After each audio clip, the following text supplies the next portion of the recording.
You ever had that feeling where every second feels like an hour? Where your heart is beating so loud you're convinced the enemy can hear it? Where you're so thirsty your tongue sticks to the roof of your mouth, but you can't make a sound because 20 feet away, there's a man with an AK-47 who'd love nothing more than to put a bullet in your skull. I lived that feeling for 72 hours straight. My name is Kyle. I'm a retired Army sergeant. And in March of 2004, I spent 3 days trapped behind enemy lines in Iraq, with nothing but a broken radio, half a canteen of water, and the absolute certainty that I was going to die in that godforsaken desert. This is that story. I still remember the smell of diesel fuel and sand that morning. We were operating out of Fob Spiker near Tikrit. It was my second deployment to Iraq, and by that point, I thought I'd seen everything, thought I knew what combat was, thought I understood fear. I was wrong. Our mission that day was supposed to be simple. We were a 4-man reconnaissance team, tasked with observing a suspected insurgent safe house about 15 clicks outside the city. Get in, set up observation, gather intel, get out. Standard stuff. We'd done it a dozen times before. Our team leader was Staff Sergeant Martinez, a career soldier from Texas, who'd been in since the first Gulf War. Then there was Corporal Jenkins, our communications specialist, barely 21 years old but sharp as they come. Specialist Anderson was our heavy gunner, a farm kid from Iowa who could field strip an M249 blindfolded. And then there was me, the junior guy, trying to prove I belonged. Martinez briefed us at OH-400. Intel says there's increased activity at this location, possible IED construction. We observe and report, do not engage unless absolutely necessary. Questions? We had none.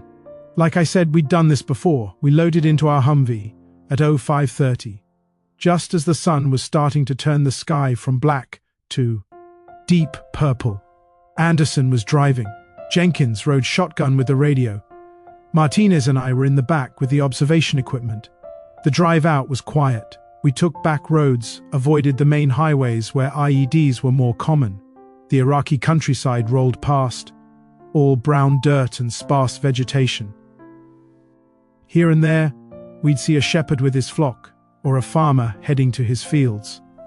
Normal people trying to live normal lives in the middle of a war zone.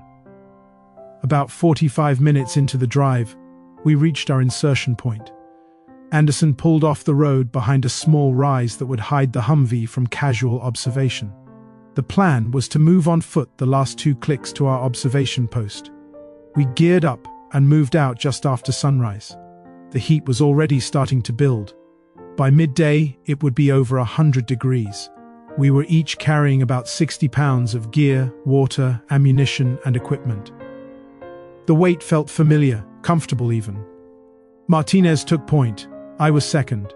Jenkins was third with the radio on his back. Anderson brought up the rear with the saw. We moved in tactical columns, spacing ourselves about 10 meters apart, weapons up, eyes scanning. The terrain was flat with occasional shallow wadis and sparse vegetation. Not much cover.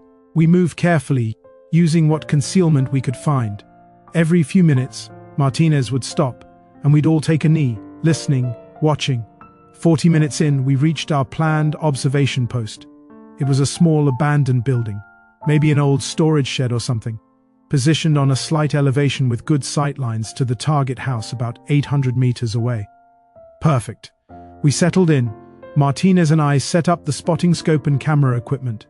Jenkins established communications with base, confirming our position and status. Anderson set up security, positioning the saw to cover our most likely avenue of approach. Viper 6, this is Recon 2-3. We are in position. Beginning observation. How copy? Jenkins spoke quietly into the radio. Recon 2-3, Viper 6. Good copy. Report any activity. Out. And then we waited. That's what reconnaissance is mostly. Waiting and watching. Hours of boredom punctuated by moments of sheer terror. The target house was quiet for the first few hours. We saw a woman come out once to hang laundry, a couple of kids playing in the dirt, nothing suspicious. I was starting to think Intel had gotten it wrong again. Then, around 1100 hours, things changed. A white pickup truck pulled up to the house. 4 military-age males got out. They were all carrying weapons. Not hidden, just openly carrying AKs like it was the most natural thing in the world. They went inside. "Got activity," Martinez murmured. "Jenkins, report it." Jenkins keyed the radio. "Viper 6, Recon 2-3, we have 4 armed mams entering the target location." "Possible." That's when the mortar round hit. I don't know if they'd spotted us or if we just got unlucky, but the explosion was maybe 50 meters from our position. The concussion wave hit like a physical force, and the building we were in shook. Dust and debris rained down from the ceiling. "Mortars! We're taking indirect fire!" Martinez was already moving. "Everybody out, back to the vehicle, move!" We grabbed what we could and ran. Another mortar round hit behind us. Then another. They were walking the fire toward us, adjusting their aim. I was running, my lungs burning, the weight of my gear trying to drag me down. I could hear Anderson's saw clattering as he ran. Jenkins was ahead of me, the radio bouncing on his back. We made it maybe 200 meters when I heard the sound. A whistling scream that seemed to come from everywhere and nowhere. Time slowed down. I knew what was coming but couldn't do anything about it. The mortar round landed directly between Jenkins and Martinez. The explosion was deafening. I was thrown forward, my face slamming into the dirt. My ears were ringing so loud I couldn't hear anything else. I tasted blood and dirt in my mouth. I rolled over, trying to get my bearings. Through the dust and smoke I could see Martinez. He was down, not moving, there was so much blood. Jenkins was screaming. I could see his mouth open but couldn't hear him over the ringing in my ears. He was trying to crawl, dragging himself with his arms. His legs weren't working. Anderson was pulling me up, shouting something I couldn't hear. He was pointing back toward the Humvee, then toward Martinez and Jenkins. The mortars had stopped, but I could hear small arms fire now. The insurgents from the house were coming for us. Anderson physically dragged me toward Martinez.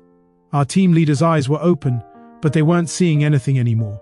Half his chest was just gone. He was dead before he hit the ground. "We have to move!" I could finally hear Anderson shouting. "They're coming, Jenkins!" I turned toward our radio operator. He'd stopped crawling. He was lying still, face down in the dirt. The back of his uniform was dark with blood. "He's gone! They're both gone! We have to move now!" Anderson pulled me away. We ran. Behind us I could hear vehicles. The insurgents were pursuing in their trucks. We made it back to where we'd left the Humvee, except the Humvee wasn't there anymore. At first, I thought we'd gotten turned around, come to the wrong spot. But no, this was the place. I could see our tire tracks. Someone had stolen our vehicle. No. Anderson was spinning around, his saw up. "Where's the Humvee? Where's the fucking Humvee? Gone. Someone took it. We're 15 clicks from base. On foot, with hostiles incoming." Anderson looked at me. For the first time I saw real fear in his eyes. "Kyle, we're in trouble." I could hear the trucks getting closer. We had maybe 2 minutes before they found us. We run, find cover, try to evade until we can call for extraction. The radio was with Jenkins. The weight of those words hit me like a physical blow. The radio was with Jenkins. Jenkins was dead. We had no communications, no vehicle, no way to call for help. And enemy fighters were hunting us. Then we survive until we can find a way to signal base. Come on. We ran north, away from the direction of the insurgent vehicles. The terrain was mostly flat, offering little cover, but there was a small wadi about half a click away. If we could reach it, maybe we could lose them. My legs were burning. The weight of my gear felt like it had doubled. The sun was directly overhead now, beating down mercilessly. I could feel sweat pouring down my face, stinging my eyes. Behind us, I heard engines. They were getting closer. Then I heard shots. They'd spotted us. "Faster!" Anderson shouted. Rounds were cracking past us now. I could hear them snapping through the air. I'd been shot at before, but never like this. Never running in the open with nowhere to hide. We reached the edge of the wadi and dove in. It was maybe 10 feet deep. A dry riverbed that provided just enough cover to get us out of the direct line of fire. "Move along the wadi, stay low." Anderson was behind me, turning back toward the enemy. "Go, I'll cover." I ran, staying low, using the wadi's natural cover. Behind me, I heard Anderson's saw open up, the familiar rapid bark of automatic fire. I turned a bend in the wadi and ducked into a small indentation in the bank, just big enough for one person. I turned back, bringing my M4 up, ready to provide covering fire for Anderson. He came around the bend, moving fast. His face was covered in dust and sweat. He slid in next to me, breathing hard. "Did you get any?" "Don't know, but I slowed them down." He checked his ammo. "Kyle, I'm down to 200 rounds. You?" I checked my magazine. 7 mags, 210 rounds. "We need to conserve ammo. We've got no resupply, no support, and we're outnumbered at least 10 to 1. What's the plan?" Anderson looked at me. "Survive. That's the plan. We move at night, hide during the day, and try to make it back to friendly lines. That's 15 clicks through enemy territory. You got a better idea?" I didn't. We stayed in that wadi for the rest of the day, barely moving. We could hear vehicles driving around above us, searching. Voices shouting in Arabic. A couple of times fighters walked right past our position, close enough that I could hear their boots crunching on the gravel. I held my breath, my finger on the trigger of my M4, ready to open fire if we were discovered. But they walked past. Either they didn't see us, or they thought we'd moved on. As the sun started to set, Anderson and I shared one of our canteens. We each had 4 canteens between us. In this heat, a person needs at least a gallon of water a day. We had less than 2 gallons total. "We ration," Anderson said. "Small sips. Make it last as long as possible." "How long do you think we can survive out here?" "Honestly, 3 days, maybe 4 if we're lucky. After that, dehydration will kill us even if the enemy doesn't." 3 days, 72 hours, that was our timeline. Either we made it back to base in 72 hours, or we died in the desert. When darkness finally fell, we moved out. We stayed in the wadi as long as we could, using it for cover. The temperature had dropped dramatically. During the day, it had been over 100. Now it felt like it was in the 50s. I was shivering despite my uniform. We moved slowly, carefully, stopping frequently to listen. Every sound made us freeze. A dog barking in the distance. The sound of a vehicle on a road somewhere. Voices carrying on the night air. After about 2 hours of movement, the wadi petered out, becoming too shallow to provide cover. We were forced to move across open ground. There were no lights out here except for the stars. The moon was just a sliver, providing almost no illumination. We used our night vision, the world, turning into shades of green. We'd made it maybe 3 clicks when we saw the farmhouse. It was small, typical Iraqi rural construction. Mud brick walls, flat roof. There was a small outbuilding, probably for animals.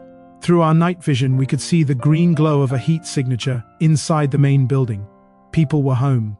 "We go around," I whispered. Anderson nodded. We started to circle wide, giving the farmhouse a berth of at least 200 meters. That's when the dog started barking. It came out of nowhere, a big animal, all teeth and fury. It was barking loud enough to wake the dead, and it was running straight at us. "Don't shoot! Don't shoot!" Anderson hissed. "It'll give away our position." But the dog's barking already had. Lights came on in the farmhouse. The door opened and I could see a man silhouetted in the doorway, holding what looked like a rifle.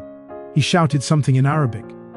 The dog kept barking at us, staying about 20 feet away but making enough noise to alert everyone within a mile. "We need to move. Now." Anderson started moving faster, no longer caring about stealth. Speed was more important now. I followed and the dog followed us, still barking.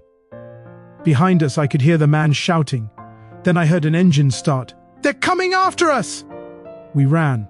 There was nowhere to hide, nowhere to take cover. We just ran across the open desert, the dog barking behind us, headlights starting to sweep across the terrain. I saw a small depression ahead, barely deep enough to be called a ditch, but it was something. There! We dove into it just as the truck's headlights swept over our previous position. We lay flat, pressing ourselves into the dirt as the truck drove slowly past, searching. The dog had finally stopped barking. Maybe it had lost interest, or maybe the owner had called it back. The truck made a few passes, the headlights cutting through the darkness, but eventually it drove back toward the farmhouse.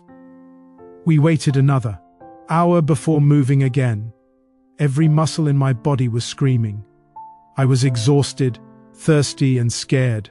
But we kept moving. By the time the sun started to rise, we'd covered maybe 6 clicks. halfway to base. But as the light increased, we had to find somewhere to hide. Moving during the day was suicide. We found a small culvert under an abandoned road. It was barely big enough for both of us, but it provided cover from aerial observation and shade from the sun. We crawled inside and collapsed. "Water," Anderson croaked. We each took a small sip from the canteen. It wasn't nearly enough. My mouth was so dry it felt like it was full of cotton. "Try to sleep," Anderson said. "We move again tonight." But I couldn't sleep. Every time I closed my eyes, I saw Martinez. I saw Jenkins dragging himself across the ground, his legs shattered. I saw the explosion. I heard the screaming. My hands started shaking. I tried to make them stop, but they wouldn't. Anderson noticed. "Hey, look at me." His voice was firm. "You're not going into shock on me. We need you present. We need you focused. Can you do that?" I nodded, even though I wasn't sure I could. "Tell me about home," Anderson said. "Tell me why you're getting out of this desert alive." My girlfriend, Sarah. We've been together since high school. I was going to propose when I got back from this deployment. I bought the ring before we left. Where's the ring now? In my footlocker, back at base. Then we get back so you can propose. That's your mission now. You focus on that. You think about Sarah. You think about that ring. And you survive. Got it? Got it. Tell me about her. What's she like? So I did. I talked about Sarah, about how we met, about our plans, about the life we were going to build together. And talking about her, thinking about her, it helped. It gave me something to focus on besides the fear and the thirst and the exhaustion. We stayed in that culvert all day. The heat was unbearable. Even in the shade, it must have been over 110 degrees. We went through another canteen between us. 2 canteens left. As the sun started to set on our second day behind enemy lines, we prepared to move again. My lips were cracked and bleeding. My tongue felt swollen. But we had to keep moving. That night's movement was harder. My body was starting to shut down from dehydration and exhaustion. Every step was an effort. I kept stumbling, my coordination going. Anderson wasn't doing much better. I could hear his breathing, ragged and labored. But we kept moving. We'd made it maybe 4 more clicks when we saw them. Through our night vision, we could see a group of armed men setting up what looked like a checkpoint on the road ahead. They had vehicles, probably 3 or 4 trucks, and there were at least a dozen men. We were trapped. We couldn't go forward. Going back meant adding distance to an already nearly impossible journey. And we were running out of time and water. We go around. Wide berth. At least a click out. Anderson checked his GPS. It'll add distance, but we don't have a choice. We started to circle around the checkpoint, moving painfully slowly to avoid detection. It took us almost 3 hours to get past them.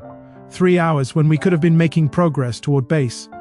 By the time the sun came up on day 3, we'd covered another 5 clicks. We were close, maybe 4 clicks from friendly lines, so close but we couldn't move during the day. We had to find somewhere to hide. We found an old bombed-out building, probably destroyed in one of the previous wars. It offered some cover and shade. We collapsed inside. 1 canteen left. We each took a small sip. It barely wet my tongue. "Tonight," Anderson said, his voice barely a whisper. "Tonight we make it home." "What if we don't?" He looked at me. "Then at least we die trying." I must have dozed off because the next thing I knew, Anderson was shaking me awake. But it wasn't night yet. The sun was still up. "We got a problem," he whispered. I looked where he was pointing. Through a gap in the wall, I could see vehicles pulling up. Insurgent fighters were getting out, at least 20 of them. "They're using this building as a staging point," Anderson breathed. "We're trapped." The fighters were setting up outside, maybe 30 meters from our position. They were talking, laughing, smoking cigarettes. Some of them were checking weapons. We were trapped in the same building with 20 enemy fighters. And if they came inside and found us, we were dead. Anderson and I looked at each other. Without words, we both understood. We checked our weapons, made sure we had rounds chambered. If we were discovered, we'd take as many of them with us as we could. The afternoon dragged on. The insurgents stayed outside. At one point, 2 of them started walking toward the building. Anderson and I brought our weapons up, ready. But they stopped at the doorway, relieved themselves against the wall, and walked back to the others. They never came inside. As the sun started to set, the insurgents began to pack up. They loaded into their vehicles and drove off, heading north. We waited another hour to make sure they were really gone before we moved. "That's it," Anderson said. "Last push, 4 clicks. We make it tonight or we don't make it at all." We finished the last canteen, every drop. Then we moved out. I was beyond exhausted. My body was running on nothing but adrenaline and willpower. My vision was starting to blur. My hands were shaking constantly now, but we kept moving. 2 clicks out, we saw the lights in the distance, base. We could see the guard towers, the perimeter lights. We were so close. 1 click out, Anderson collapsed. "Get up," I said. "Come on, we're almost there." "Can't, legs won't work." He looked up at me. "Go, get help, send them back for me." "No, we started this together, we finish it together, remember? That's what you told me." I got him up, slinging his arm over my shoulder. He must have weighed 200 pounds, and with his gear, probably closer to 250. But I dragged him forward 500 meters. Every step was agony. My knees kept buckling. But I could see the base, I could see home, 300 meters. We were in the open now, fully exposed. If anyone was watching, they could see us. 100 meters. I saw movement on the wall. Guards had spotted us. I could see weapons being raised. "Don't shoot!" I tried to yell, but my voice came out as a croak. "Friendlies, don't shoot!" I heard someone shout a challenge. I tried to respond with the correct password, but I couldn't remember it. My brain wasn't working anymore. I kept dragging Anderson forward, 50 meters now. Suddenly, there were people running toward us. Americans. I could see the flag patches on their uniforms. "Medic! We need a medic!" Someone was shouting. Hands grabbed me, grabbed Anderson. We were surrounded by friendly faces. "Who are you? What unit?" "Recon 2-3, I managed to say, 72 hours, behind enemy lines. Then everything went black. I woke up in the base hospital. An IV was in my arm, pumping fluids into my dehydrated body. My skin was covered in blisters from the sun. My lips were so cracked they'd had to put ointment on them. But I was alive. Anderson was in the bed next to me. He was awake, staring at the ceiling. "Hey," I said, "hey yourself." He turned his head to look at me. "We made it, yeah, we made it. Martinez and Jenkins. Gone, we couldn't. There was nothing we could do." He nodded slowly. "I know, but we survived. We completed the mission. We made it home. The debrief came later. They wanted to know everything. What happened, how we survived, what we observed." I told them about the mortar attack, about Martinez and Jenkins, about the 72 hours of evading enemy forces with no food, minimal water, and no communications. They told me they'd written us off. After the first day with no contact, they'd assumed we were captured or killed. They'd been preparing the casualty notifications for our families. They gave Anderson and me Army Commendation medals for our actions. They called us heroes. But I didn't feel like a hero. I felt like a survivor, and I felt guilty that I'd survived when Martinez and Jenkins hadn't. I rotated back to the States 3 months later. The first thing I did was go to the cemetery where they'd buried Jenkins. His family had invited me to the funeral, but I'd still been deployed when it happened. I stood at his grave for an hour, just staring at the headstone. 21 years old. He'd barely started his life. "I'm sorry," I whispered. "I'm sorry we couldn't save you." I went to see Martinez's wife. She had 2 kids, both under 10. She was trying to be strong for them, but I could see the pain in her eyes, the loss. "He talked about you," she told me. "Said you were a good soldier, said you'd go far." I didn't know what to say to that. I did propose to Sarah, used the ring I'd bought before the deployment. She said yes. We got married 6 months later, but the marriage only lasted 2 years. The war had changed me. I had nightmares every night. I'd wake up screaming, convinced I was back in that desert. I'd check and recheck the locks on the doors and windows. I couldn't trust anyone, couldn't relax. Sarah tried, God knows she tried. But I wasn't the same person she'd fallen in love with. That person had died in the desert along with Martinez and Jenkins. I got out of the army in 2007, got into therapy for PTSD. It helped, some. The nightmares became less frequent. I learned coping mechanisms. But you don't ever really get over something like that. You just learn to live with it. I think about those 72 hours a lot, about the choices we made, about what we could have done differently. Could we have saved Martinez and Jenkins? Could we have fought our way out instead of running? Could we have called for help somehow?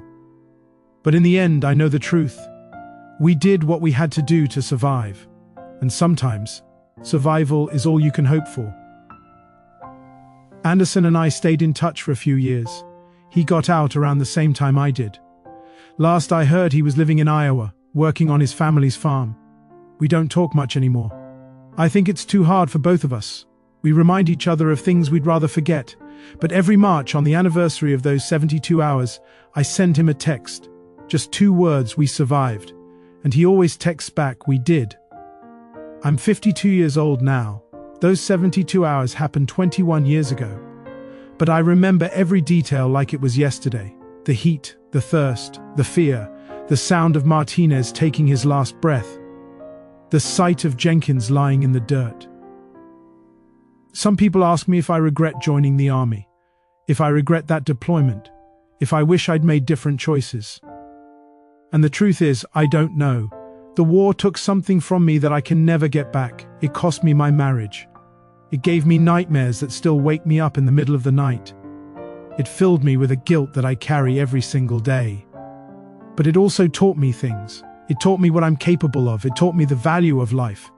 It taught me that survival, real survival, isn't about being the strongest or the fastest or the best trained. It's about refusing to quit. It's about taking one more step when you think you can't. It's about holding on just a little bit longer.